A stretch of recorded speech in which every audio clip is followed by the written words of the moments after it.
하나님 말씀 함께 받겠습니다. 시편 63편입니다.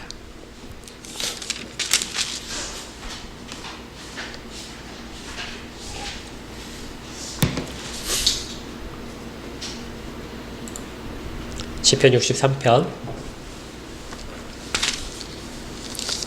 1절부터 교대로 읽겠습니다.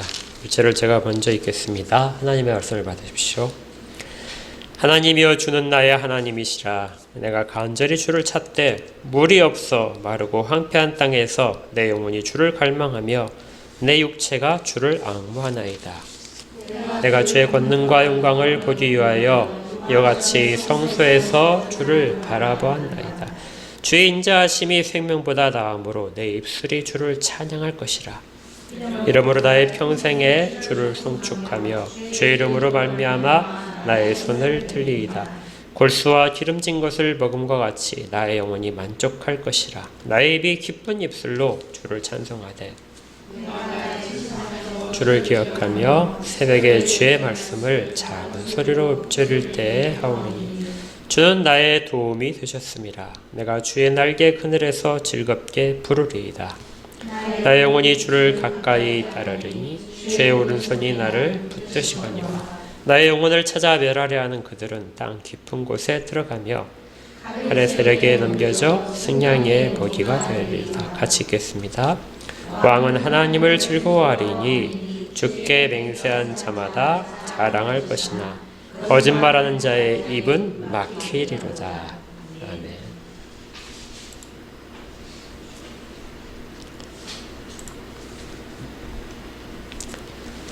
시편 63편은 우리가 예배 전에도 찬송을 해서 기억하시겠지만 아주 잘 알려진 찬송입니다. 그리고 많은 사람들이 자기 인생의 그 시로서 시편으로서 63편을 택하기도 합니다. 4세기 교부 중 한 사람이었던 크리소스톰이라는 유명한 설교자가 있었어요. 이분이 이 시편 63편을 모든 시편의 모든 시편의 내용을 압축시킨 시다. 이렇게까지 평가를 했었습니다. 종교개혁 당시에도 수많은 종교개혁자들이 63편을 가지고 많은 찬양의 시를 쓰기도 했습니다. 그만큼 중요하다는 거죠. 그리고 또 하나 기억할 것은 초대교회 때 많은 교회들이 모일 때마다 아침에 모일 때마다 이 시 63편을 같이 읽고 찬양하면서 예배를 시작했다는 것이죠. 그러니까 우리가 오늘 한 것처럼 우리도 예배 전 찬양으로 63편 이 가사를 한 거잖아요. 우리가 한 것처럼 초대교회 때 그렇게 했었다는 것입니다. 우리가 그런 의미를 담기 위해서 한번 해봤던 거예요. 자, 그럼 이제 이런 의문이 당연히 들겠죠. 이 63편의 내용이 과연 뭐길래 시편을 전체를 다 압축한 것이라고 얘기도 하고 또 예배 자리에 서기 전에 이 시편 63편을 다 같이 찬양을 했을까? 과연 어떤 점들이 종교개혁가들의 마음을 그렇게 움직였던 것일까? 오늘 우리가 말씀을 하나씩 살펴보면서 그 내용들을 우리도 같은 은혜를 받기를 원합니다. 그리고 그 감동을 가지고 우리도 찬양하며 살기를 주의 이름으로 축복합니다. 1절은 이렇게 시작을 해요. 하나님이여 주는 나의 하나님이시라. 우리 한번 생각을 해볼까요? 이것이 우리의 찬양이다, 우리의 기도문이다 한번 생각해 보십시오. 우리가 이렇게 기도를 한다 했을 때, 그러면은 기도를 하기 시작할 때, 하나님, 주는 나의 하나님이십니다. 우리가 어떤 상황에서 기도를 하게 되면 이렇게 시작을 할까요? 간절함. 예. 그 간절함은 어디에서 온 간절함입니까? 기뻐서? 네? 부패한 땅에서 힘드니까 간절히 찾는. 예, 힘들어서 아주 힘든 상황에서도 간절히 찾을 수 있죠. 이 말은, 이 문장은 우리가 언제든지 사용을 할 수 있지만 제가 찾아봤어요. 그 시편에서 시를 시작을 하면서 이렇게 시작하는 시들이 꽤 많이 있더라고요. 몇 가지만 이렇게 예를 들면 우리가 다 많이 살펴봤는데요. 시편 7편에서 1절에 바로 시작할 때 여호와 내 하나님이여 이렇게 시작을 합니다. 하나님이여 이렇게 시작하는 것이 꽤 많다는 거예요. 16편에서도 1절에서 하나님이여 이렇게 돼요. 42편에서도 하나님이여. 우리가 살펴봤던 거 61편도 그렇고 61편 우리 안 살펴봤나? 60편, 59편 이렇게 다 하나님이 이렇게 시작합니다. 근데 공통적으로 그 하나님이여 부른 다음에 뒤에 나오는 말들이 뭐냐면은 하나님이여 나를 지켜주십시오. 하나님이여 내가 죽게 피합니다. 하나님이여 나를 통촉해 주시옵소서. 전부 다 아주 심한 어려운 가운데서 이렇게 노래를 해요. 그래서 우리는 이 시를 들으면서 이렇게 알아야 됩니다. 하나님이여 주는 나의 하나님이십니다. 근데 이 말 속에 고백 속에 담겨져 있는 것은 깊은 아픔이라는 거죠.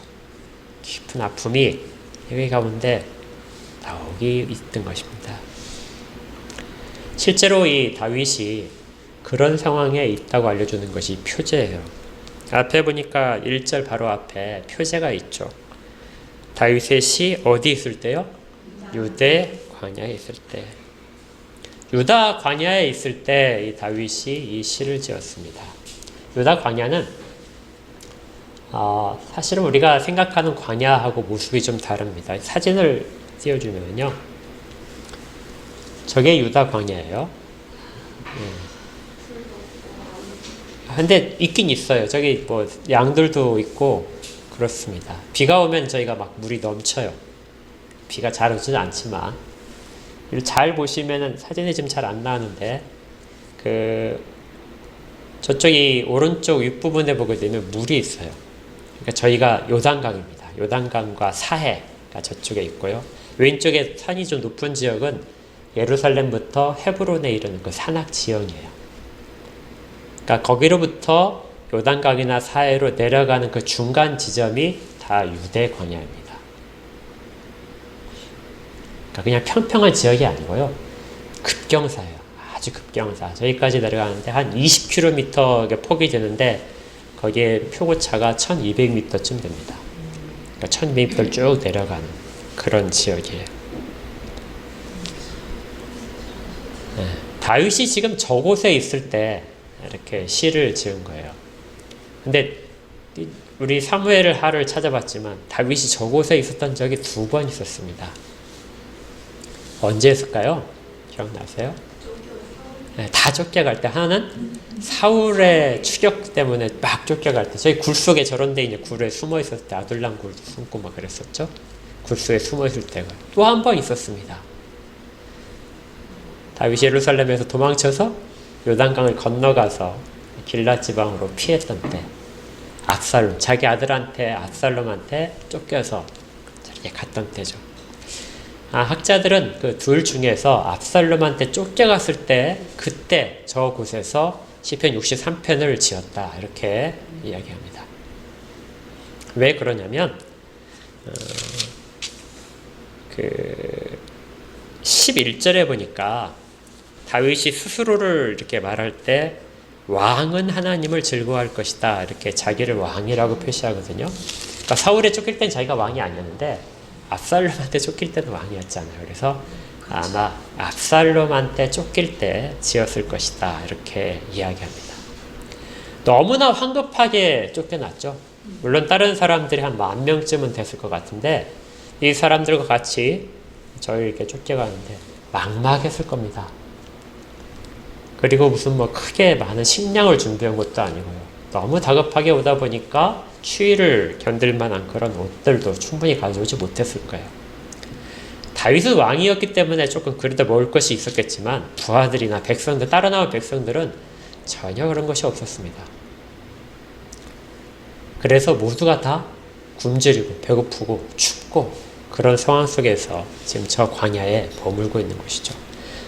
언제 압살롬의 추격이 올까? 그런 불안감 속에서도 두려움과 같이 있었습니다. 그러니까 실제적으로 육체적으로 힘들었어요. 그리고 심리적으로도 매우 힘들었고, 그리고 육체적으로 힘들고 심리적으로 힘드니까 영혼마저도 매우 힘들었습니다. 사람이 그런 것 같아요. 영혼은 즐거운데 육체는 아주 힘들다. 이거 참 힘듭니다. 그런 경우 잘 찾아보기 힘들어요. 영혼은 막 힘든데 육체는 즐겁다. 이런 경우 가끔 있을까요? 자, 없죠. 인간은 신비하게도 이 땅에 사는 동안에 육신과 영혼이 전혀 구별이 안 돼요. 아주 정말 잘 통합되어 있습니다. 그래서 육체의 약함이 영혼의 이야기를 하고 육체가 힘들어지면 영혼도 약해집니다. 정말 밀접하게 관계되어 있어 같이 따라다녀요. 그래서 우리가 피곤해지고 육신이 어려울 때 영혼도 낙심하게 되는 것이죠. 근데 지금 다윗이 그런 상황인 겁니다.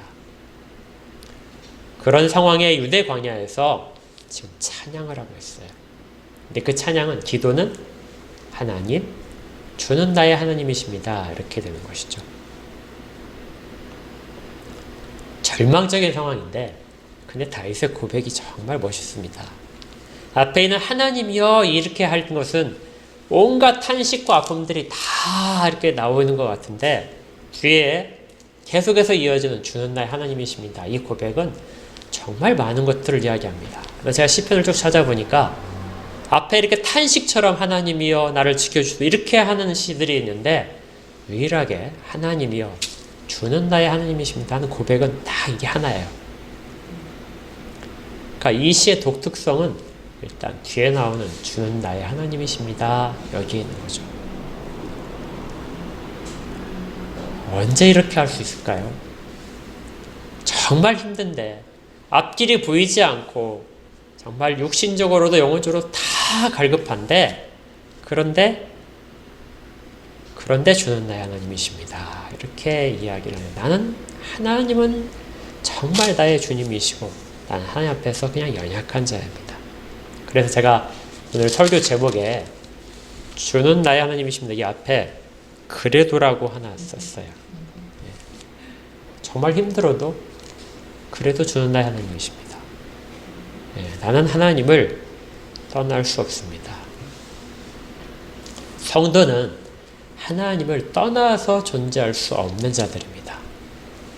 뭐라고요? 성도라고 하는 것은 누구를 떠나서 존재할 수 없어요? 하나님을 떠나서는 존재할 수 없습니다. 그래서 인생이 힘들어질 때, 역경 가운데 있을 때, 그때 신앙의 참된 정도가 드러나게 되죠. 힘들면 많은 사람들이 하나님을 원망하고 떠날 수 있습니다. 욥의 아내가 차라리 하나님을 저주하고 저주해라.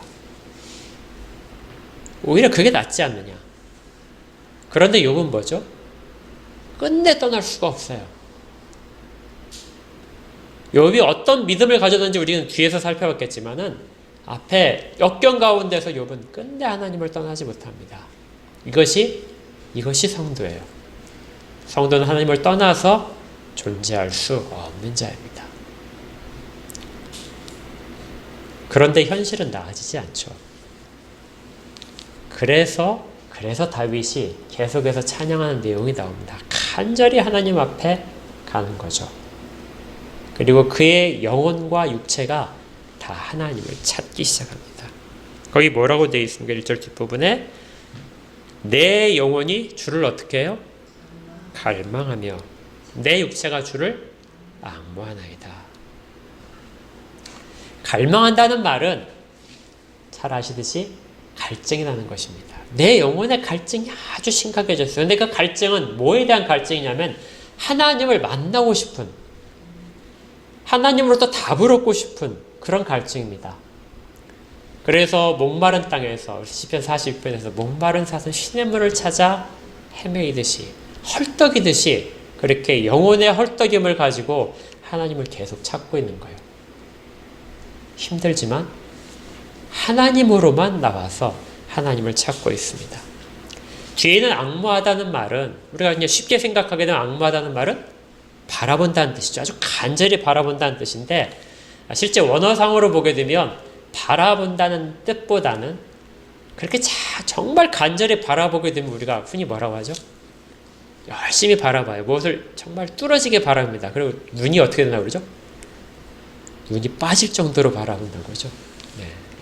근데 이제 우리 표현은 그렇고요. 유대인들 표현은 정말 간절히 원하고 그러다 보니까 몸이 살이 빠지는 겁니다.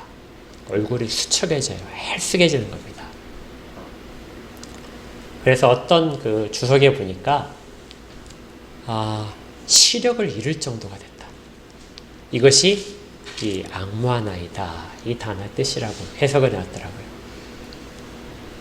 그러니까 너무나 하나님에 대한 마음이 간절하고 하나님을 계속해서 찾고 있다 보니까 그의 육신이 피폐해져서 옆에 사람이 볼 때도 정말 안쓰럽게 보일 정도로 하나님을 찾고 있는 그런 상태, 처절하게 찾고 있는 상태를 말을 합니다.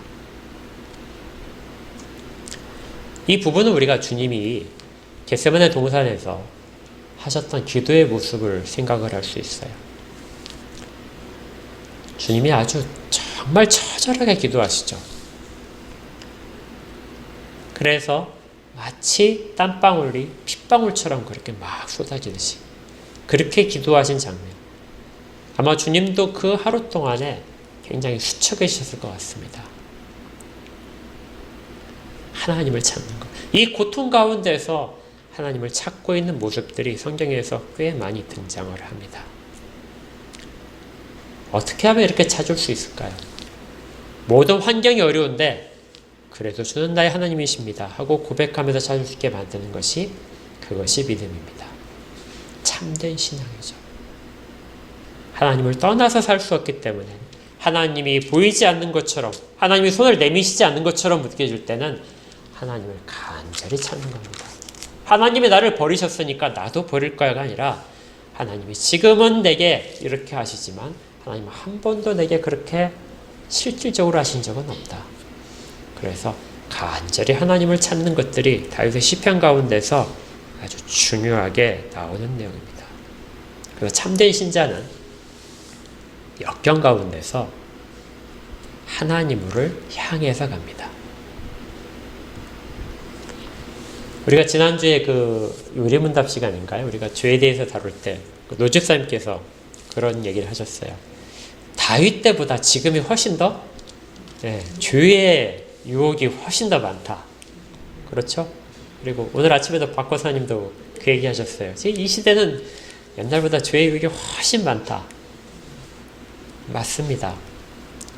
그러니까 지금 시대가 더 힘든 상황일 수 있어요. 아마 그럴 겁니다.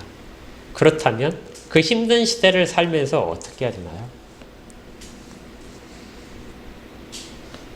힘든 시대를 살수록 참된 신자라면 더 하나님을 찾아야 되겠죠. 힘들수록, 세상이 힘들수록, 유혹이 많아질수록 더 하나님을 바라보고 그 수척해질 때까지 그 정도까지 바라보는 모습들이 우리 가운데 있어야 될 것입니다. 우리의 신앙이 과연 그렇게 하고 있나요? 죄가 많아져서 거기에 모든 것들을 책임을 그쪽에 넘기지 않나요? 만약에 우리가 하나님을 이런 상황 속에서 더 찾지 않는다면 우리 가운데서 아마 이유가 이런 것일 겁니다. 우리가 그런 환경에 동화되어 버렸거나 아니면 그런 삶이 적당하게 만족스럽거나 너무나 죄의 환경이 많으니까 익숙해져서 우리가 구하지 않고 거기로부터 간절히 싸우거나 그런 느낌이 전혀 없거나 아니면 우리가 그걸 누리고 있기 때문에 그럴 수 있다는 거예요. 그런 상황 속에 만약 우리가 있다면 하나님은 우리를 멈추게 하실 겁니다. 우리의 모든 것들을 우리 가운데서 떠나게 하실 거예요. 그리고 다시 자기를 바라보게 하실 것입니다. 불만족스럽게 하셔서 그런 것들로 만족하지 못하게 하시고 그런 것에 동화된 것들을 끊어내게 하셔서 우리로 하여금 하나님이 원하시는 뜻이 무엇인지를 바라보게 하실 것입니다. 하나님이 그렇게 하실 때 우리는 쇠약해지고 우리의 영혼도 피곤해지면서 더 하나님 앞에 서게 되는 것이죠. 그래서 고난이 우리에게 유익이 되는 것입니다. 근데 모든 고난을 받는 사람들이 다 유익을 찾는 건 아니에요. 어떤 사람들은 하나님으로부터 더 멀리 떠날 수 있고요. 어떤 사람은 고난이 닥쳤을 때 그 고난이 넘어갈 때까지 하나님을 간절히 찾을 수 있는데 고난이 끝나고 나면 더 이상 하나님을 찾지 않을 수 있습니다. 그러니까 찾는 모습은 똑같아요. 다윗이 하나님 앞에서 막 찾는 모습이나 아니면 우리가 역경 가운데서 하나님이 도우실 것을 기대하면서 하나님을 막 찾는 모습이나 사실은 똑같아요. 그렇게 우리 간절하게 해봤잖아요. 그런데 그것이 끝나고 난 다음에 모습이 중요합니다. 누가복음 17장에서 우리가 잘 아는 그 사건이 하나 있었어요. 예수님께서 한 마을에 들어가셨는데 그 마을에서 나병 환자들, 문둥병 환자들이 10명이 주님 앞에 나옵니다. 근데 이제 가까이 올 수 없으니까 멀리 서서 외치죠. 우리를 불쌍히 여주시옵소서. 주님이 그들을 불쌍히 여기셔서 가서 제사장에게 너희들 몸을 보여라. 이미 깨끗해졌다는 선언이죠. 그렇게 해서 사람들이 제사장 앞으로 갔습니다. 그 중에 몇 사람이 돌아왔죠? 딱 한 사람 돌아왔습니다. 10분의 1이에요. 나머지 사람은 어디 갔을까요? 그렇게 주님을 간절히 찾았던 사람들인데 병이 있을 때는 정말 세상 가운데서 격리돼서 불결한 존재로 살아가면서 주님만이 우리를 깨끗하게 할 수 있습니다 하고 그렇게 얘기했던 그 사람들이 거기까지는 간절히 나오고 간절히 외쳤는데 치료받고 나니까 주님 앞에서 감사를 표하기 위해서 나온 사람은 그거밖에 안 된다는 거죠. 나오는 모습은 같습니다. 그 이유가 다릅니다. 그 다음에 일어난 일들 가운데서 참된 신자와 그렇지 않은 사람이 구별되는 거죠. 출애굽 당시에도 마찬가지였어요. 출애굽할 때 이스라엘 백성들은 하나님의 놀라운 은혜로 그 애굽의 모든 억눌렸던 것으로부터 자유함을 얻어서 나왔습니다. 그런데 홍해를 앞에 두고 이 애굽 군대가 추격을 해오죠. 그래서 백성들이 막 불안했었습니다. 우리 지난주에 살펴봤잖아요. 그때 너희는 가만히 있어서 하나님이 행하신 일들을 보라.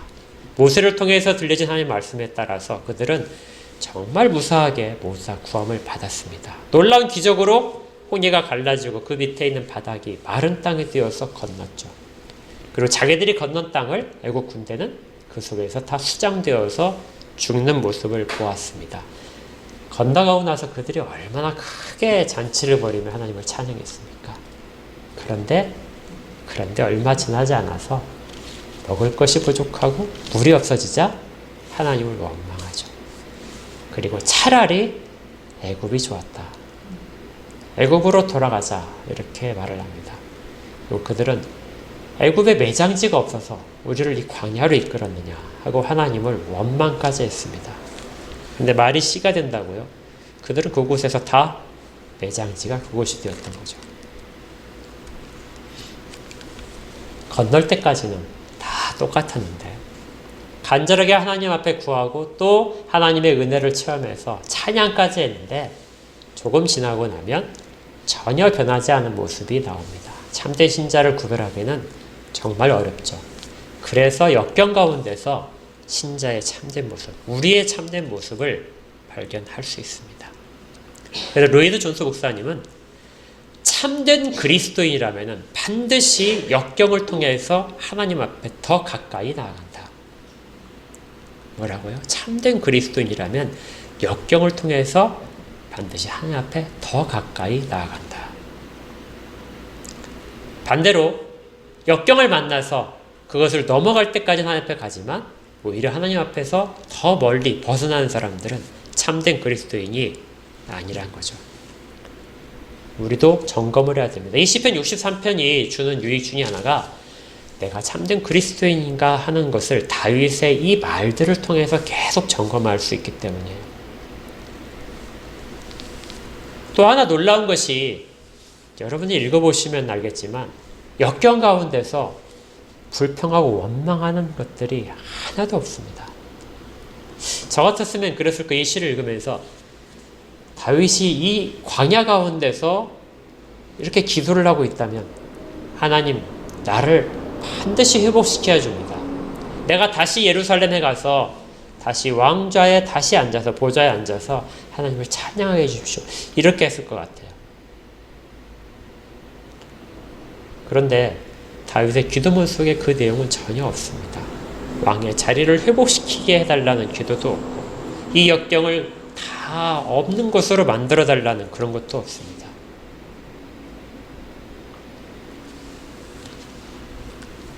오직 다윗이 지금 상황에서 하는 것은 내가 하나님을 더 간절히 찾고 싶은 거죠.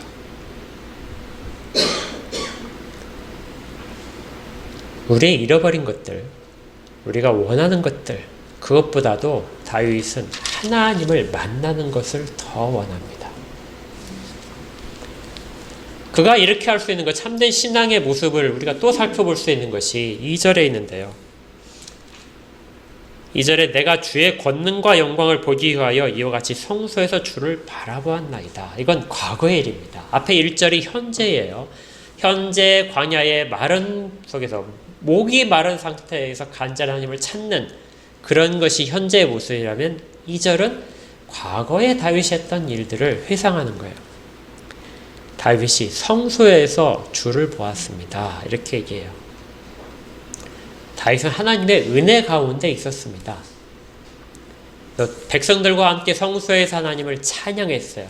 아까 우리 사무엘하 23장에서 살펴봤듯이 다윗은 이스라엘의 노래를 잘하는 자예요.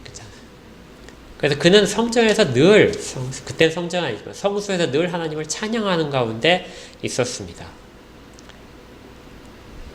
나는 그곳에서 하나님을 만나고 하나님을 바라보았습니다. 그런데 다윗이 그곳에 왜 갔느냐 하고 이야기하고 있어요. 왜 갔었을까요?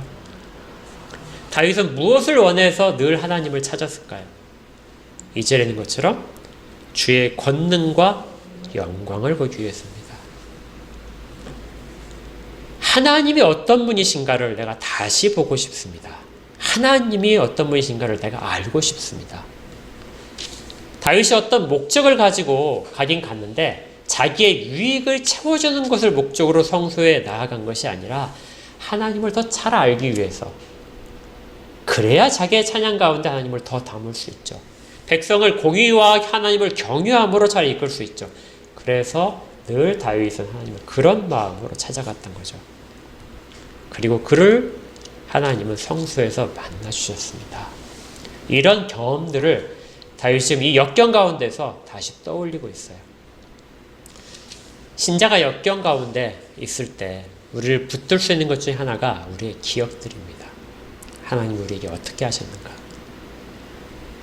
또 놀라운 것이 이때는 다윗이 왕으로 있던 때예요. 왕으로 다 풍족하게 있던 때입니다. 그런데 그때 다윗이 무엇을 하고 있냐면 성소에 가서 하나님을 바라보는 일들을 끊임없이 했다는 거예요. 우리 사울의 모습과 완전히 대조되죠. 사울은 하나님을 찾지 않았습니다. 다윗은 왕이 되었을 때도, 자기가 모든 것을 가졌을 때에도 백성들과 함께 늘 성소에 있었어요.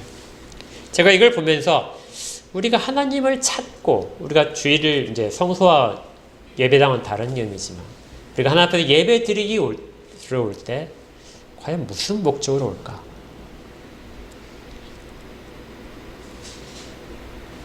예배를 드릴 때 여러분들 무엇을 위해서 오십니까? 무엇을 보기를 원하세요? 내 어떤 마음이 싹 씻겨지는 그런 카타르시스를 원하시나요? 아니면 의무적으로 오나요? 아니면 안 오면 불안하니까요? 찝찝하죠? 지금 다윗은 성소에 나갈 때마다 무엇을 원했어요? 주의 권능과 영광을 보기를 원했습니다. 하나님을 만나고 싶은 거죠. 말씀도 그 가운데서 하나님의 말씀을 듣고 싶어서 우리 가운데 예배 자리에 오는 겁니다. 찬양하는 것도 하나님의 영광을 보기 위해서 하는 거예요. 그러면 나머지 것들은 자연스럽게 우리에게 나타나게 됩니다. 다윗은 현재의 아주 힘든 상황이지만 현재 하나님을 찾고 있고, 그런 모습은 이전에도 여전히 있었다는 것입니다. 역경 가운데서만 하나님을 찾는 것이 아니에요. 그런 신앙은 잘못하면 나중에 하나님을 다시 찾지 않는 신앙으로 갈 수 있습니다. 현재 잘 나갈 때에도 다윗은 하나님을 찾았어요. 그리고 다윗이 또 다른 참다운 신앙을 가졌다는 것이 있습니다. 그것이 3절에 나오는데요. 3절 우리 같이 읽어볼까요? 시작. 주의 인자하심이 생명보다 나음으로 내 입술이 주를 찬양할 것이라. 자기의 생명이 우선이죠. 지금 생명 위협받고 있는 상황인데 내 생명보다 무엇이 더 귀해요? 주의 인자하심. 인자하심은 헤세드, 하나님의 사랑하심, 긍휼을 베푸심, 자비하심입니다. 하나님은 내 생명보다 귀중하십니다. 내 생명 값보다 훨씬 더 좋은 것들을 내게 주십니다. 그것을 내가 맛보고 싶습니다. 사람이 살 수 있는 것보다 더 중요한 것이 하나님의 은혜의 손길입니다. 그걸 지금 다윗은 간절히 바라는 거죠. 그리고 계속해서 내 입술이 주를 찬양할 것입니다. 그런데 이 3절은 미래 시제로 되어 있어요. 그러니까 모든 영어 성경들이 이걸 정말 잘 번역을 해놓고 있습니다. 우리는 조금 이것이 의미가 약간 분명하게 나타나진 않은데요. 1절은 현재라고 그랬어요. 현재 지금 다윗이 그런 상황 속에서 하나님을 찾고 있는 장면이 있다면 2절은 과거에서 내가 그렇게 했다는 것, 그 상황 속에 잘 나갈 때에도 내가 하나님을 계속해서 찾고 있었다는 것, 그리고 3절은 미래 시제입니다. 내가 앞으로도 계속 그렇게 할 거라는 거죠. 이 상황이 해결되든 해결되지 않든지 간에 나의 신앙은 변하지 않을 것입니다. 다윗이 지금 힘든 상황 속에서 정말 의지적으로 하나님을 찾고 있고요. 그리고 그를 붙드는 것이 과거에 하나님이 자기에게 베푸셨던 그 은혜들과 하나님을 만났던 기억들이고요. 그리고 다윗이 앞으로 의지할 것은 주의 인자하심입니다. 주께서 자비하시기에 나를 버리지 않으실 것이다. 그래서 나의 찬양은 계속될 것입니다. 이게 4절에 있는 거예요. 나의 평생에 이런 뜻이죠. 이 평생은 과거도 현재도 미래도 다 포함시키는 말입니다. 나의 평생의 이 일들을 나는 계속할 것입니다. 나의 평생의 주를 송축하며 주의 이름으로 말미암아 나의 손을 들리이다. 감격이 넘쳐서 손을 들고 찬양하지 않으면 안 될 정도로 그렇게 모든 것들이 다 감동 가운데 있는 상황입니다. 얼마나 감격하면 이럴까요? 내가 내 평생에 하나님을 찬양하겠습니다. 지금 어떤 상황이라고요? 광야 가운데 있어요. 역경 가운데 있다고요. 사진에 본 저런 상황에 있는데 내 평생에 내 손을 들고 주를 찬양합니다.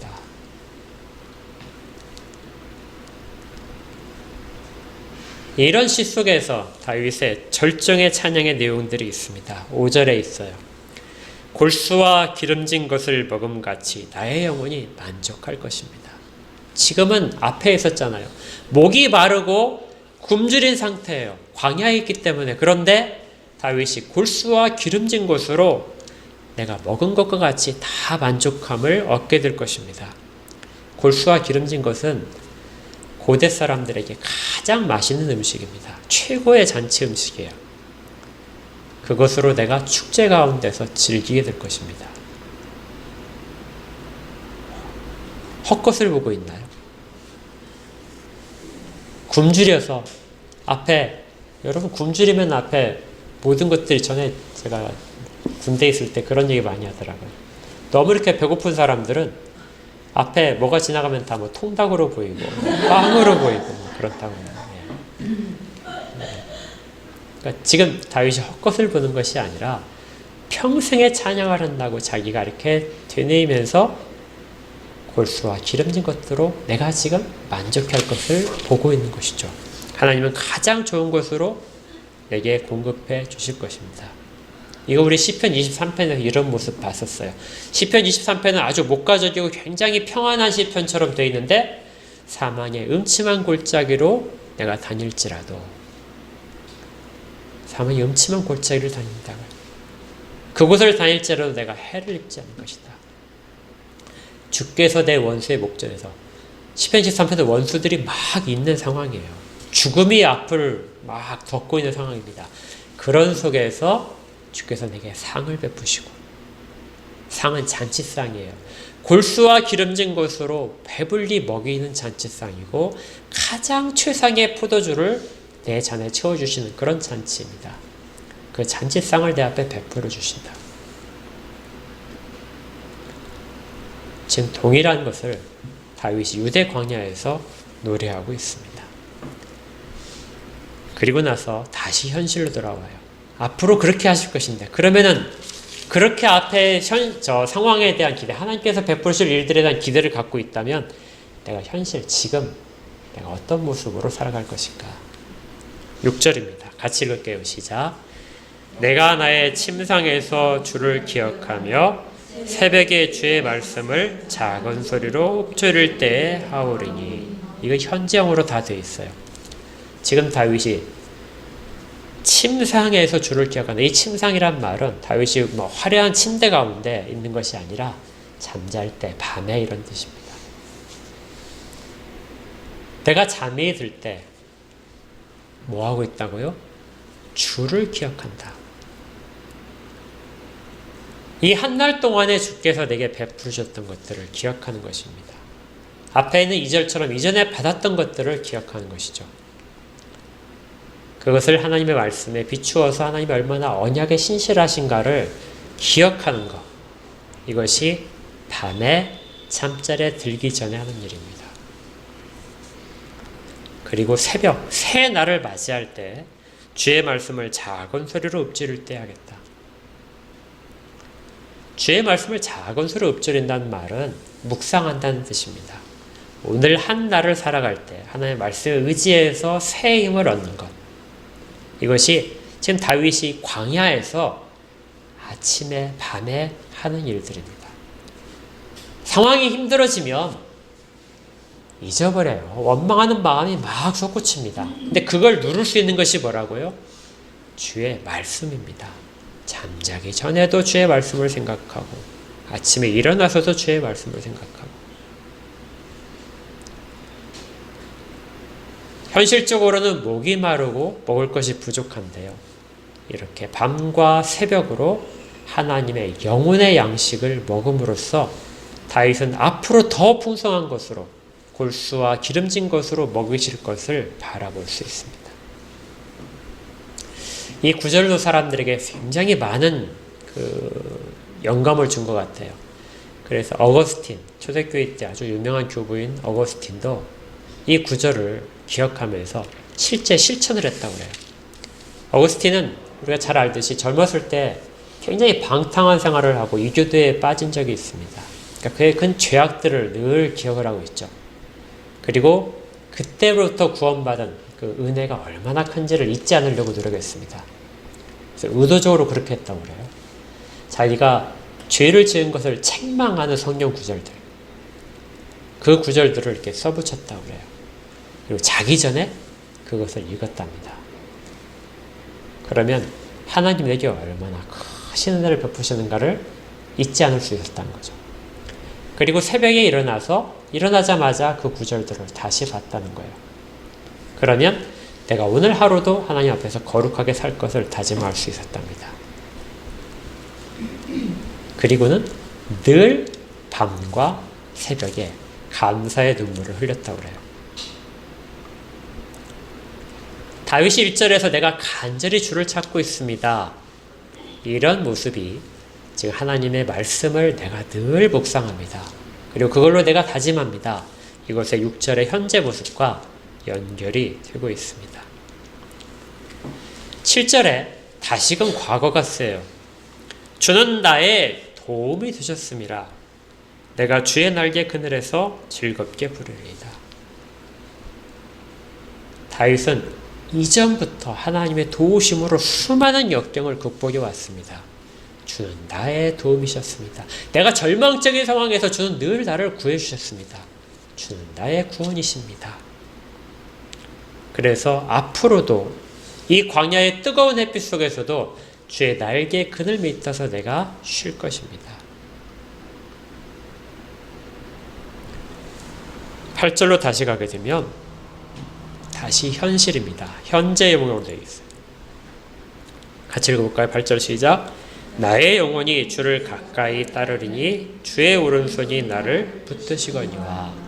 지금 다윗의 모습을 내가 주를 가까이 따르고 싶습니다. 가까이 따르겠습니다. 말씀을 가까이 하는 것이 주를 가까이 따르는 것이라고 하죠. 근데 이게 가까이 따른다는 말이 본래적으로 보게 되면 그 창세기에서 남자가 부모를 떠나서 그의 아내와 뭐 하죠? 합하여, 이제 그 합하여라는 단어입니다. 그래서 우리 이제 흔히 생각할 때 합하여 그러니까 두 인간이 합쳐져서 하나의 인간이 되는구나. 이게 부부다. 이렇게 생각하는데요. 이건 정말 가까이 있는 것입니다. 완전히 포기해줄 수 없어요. 완전히 하나가 되지 못합니다. 그런데 떼지 못할 정도로 가까이 있는 거예요. 그래서 제가 이제 생각해 보니까 이런 것이죠. 두 이렇게 사람과 이렇게 사람이 이렇게 모여서 이렇게 부부가 손을 잡고 가까이 뭐 껴안고 있다거나 이렇게 하게 되면 그림자를 보게 되면 어떻게 보일까요? 한 덩어리로 보이죠. 네, 그 상태인 것 같아요. 너무 가까이 있어서 틈이 보이지 않는 상황. 이것이 이게 가깝다는 이 말 뜻입니다. 서로 바짝 붙어 있다. 지금 다윗이 나의 영혼이 주를 그렇게 따르고 있다는 거예요. 너무 바짝 붙어서 칼날도 들어가지 않을 정도로 그렇게 바짝 붙어있는 상황이 됐다는 것입니다. 그런데 여기서도 또 참된 신자의 모습이 나와요. 내가 그렇게 하나님과 가까이 있는데 그런데 그것이 어떻게 가능해졌다고요? 주의 오른손이 나를 붙드시기 때문입니다. 우리가 능력이 있어서 힘이 있어서 주를 붙들어 나가는 것이 아니고 주께 가까이 간 것이 아니고 하나님이 끌어당기셨어요. 그래서 붙여놓으셔서 떨어지지 않게 꼭 메고 계신 것입니다. 강한 오른손으로 이렇게 붙드셔서 지금 다윗이 이런 고백을 할 수 있는 거예요. 역경 가운데서 상황은 하나도 달라지지 않지만 하나님을 찾을 수 있고 하나님의 주시는 은혜를 경험하고 그리고 지금 의지적으로 하나님께 붙들어 있을 수 있는 것. 하나님이 그렇게 하시기 때문이라는 것입니다. 우리가 지금 혹시라도 하나님께 붙어 있다고 생각하신다면 무엇을 생각해야 돼요? 하나님이 나를 아주 강건하게 붙잡고 계시는구나. 주의 오른손이 나를 붙잡고 계시는구나. 그런데 이건 심리적인 것으로만 끝나지 않습니다. 지금까지를 잘 보시면 우리의 어떤 내면적인 만족감이나 내면적인 소망 가운데로 다 있는 것 같죠? 그렇지 않아요. 반드시 역사 가운데서 실체화돼서 나옵니다. 그것이 9절부터 되는 내용이에요. 나의 영혼을 찾아 나를 멸하라는 그들은 땅 깊은 곳에 들어가며 하나님의 언약 가운데는 나를 멸하라고 있는 자들은 모두가 다 하나님의 심판 가운데서 멸망을 받을 것이다. 이건 역사 가운데서 이루어질 것입니다. 압살롬은 스스로의 그 죄 가운데서 스스로 함몰되어 죽게 되죠. 하나님의 심판을 벗어날 수 없습니다. 다윗을 대적했던 모든 사람들이 다 그렇게 비참한 결말로 끝나게 돼요. 칼의 세력에 넘겨져서 승량의 먹이가 될 것이다. 그러나 11절 왕은 하나님을 즐거워하리니 왕은 다윗 자신입니다. 나는 하나님을 끝까지 즐거워할 것이다. 그리고 자랑할 것이다. 근데 거기에 자랑하는데요. 자기를 다시 이렇게 이야기합니다. 뭐라고 얘기하냐면요. 주께 뭐 했어요? 맹세한 자. 왕은 주께 맹세한 자. 다윗이 나는 주께 맹세한 자이다. 하나님께 충성을 서약했다는 것입니다. 다윗이 기름 부음을 받을 때 단순히 하나님이 다윗을 왕으로 세워주신 것이 아니라 다윗은 그 기름 부음을 받으면서 나는 하나님께만 충성하겠습니다. 나는 하나님만 경외하겠습니다. 이렇게 다짐을 했다는 것을 다윗 스스로 다시 떠올리는 거예요. 십계명을 받을 때 시내산 앞에서 백성들이 십계명만 받은 것이 아니라 우리가 그 계명을 받으면서 하나님 앞에 충성하였습니다. 그렇게 서약을 했던 거죠. 여러분들이 다 세례를 받으셨지만 세례 받을 때 여러분들 충성의 서약을 했습니다. 나는 오로지 하나님만, 삼위일체 하나님만 섬기겠습니다. 그 고백을 이미 다 했어요. 앞에서 다윗이 1절에서 주는 나의 하나님이십니다. 이 이야기를 하는 것을 다시 떠올린 것이죠. 거짓말하는 자들은 그렇지 않은 자들을 말합니다. 입으로는 하나님을 찾으면서 하나님께 충성하지 않은 자들, 중간에 변하는 자들, 그들을 다윗이 거짓말하는 자들, 그들의 입은 막힐 것이다. 막힌다는 말은 좋은 편으로 쓴 것이고요. 제가 쉽게 생각을 해보니까 우리 뭐라고 하죠? 막 거짓말한 입을 어떻게 할까요? 찢어버릴까요? 꿰내버리죠. 예. 바로 이 표현 자체가 거짓말한 입들을 꿰매버리십시오. 다시는 거짓말하지 못하도록. 그런데 하나님께 맹세하는 자들, 주의 이름으로 맹세하는 자들, 주는 나의 하나님이십니다 하고 고백하는 자들은 그 입술이 더 크게 열려서 하나님을 찬양하는 것으로 이끌어 주시는 것입니다. 그래서 제가 앞에서 말씀드렸지만 많은 신앙의 위인들이 이 63편을 가지고 정말 감격하고 자기의 신앙의 고백으로 삼았고, 그리고 초대교회 때 예배를 시작하기 전에 이것들을 한 것은 이 시를 읽으면서 우리의 신앙이 참된가 그렇지 않은가를 늘 점검했다는 것이죠. 그 부분만 다시 한번 정리해 보겠습니다. 참된 신자의 모습은 현재 나타납니다. 현재예요. 앞으로 물론 나타날 거지만 현재 그가 어떤 모습을 하고 있는가, 어떤 자세인가로부터 참된 신자를 충분히 살펴볼 수 있습니다. 첫 번째 참된 신자는 하나님을 계속 찾아요. 하나님을 찾는 것은 과거에 내가 한때 그랬다는 것이 아니고 미래에 내가 하나님을 찾게, 내가 잘 되면 하나님 다시 찾을게, 이것이 아닙니다. 현재 하나님을 찾고 있는지. 그는 현재 하나님에 대한 영혼의 육체의 갈증이 늘 있는 사람입니다. 그래서 하나님을 떠날 수 없어요. 하나님을 찾지 않을 수 없습니다. 하나님을 찾을 수밖에 없는 자가 참된 신자예요. 왜냐하면 그는 그걸 떠나서 살 수 없기 때문에. 물고기가 물을 떠나면은 물을 찾잖아요. 똑같습니다.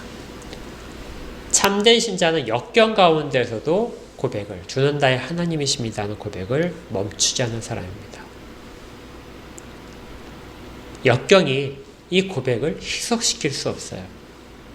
잘 될 때도 주는 나의 하나님이시고 아무리 힘들 때에도 하나님이십니다. 그리고 주의 인자를 내 생명보다도 더 값어치 있게 여깁니다. 그리고 오늘 하루를 하나님의 말씀으로 살아요. 말씀으로 하루를 정리하고 말씀으로 하루를 시작합니다. 이렇게 사는 사람이 현재 우리를 판단할 수 있는 참된 신자들입니다. 우리 다 같이 이것을 경험했으면 좋겠습니다. 하나님에 대한 감격. 시편 63편은 어떻게 보면 앞에 표제만 없으면은 정말 광야에 다윗이 있는지 아니면 그가 왕궁에 있는지 잘 구별이 안 될 정도예요.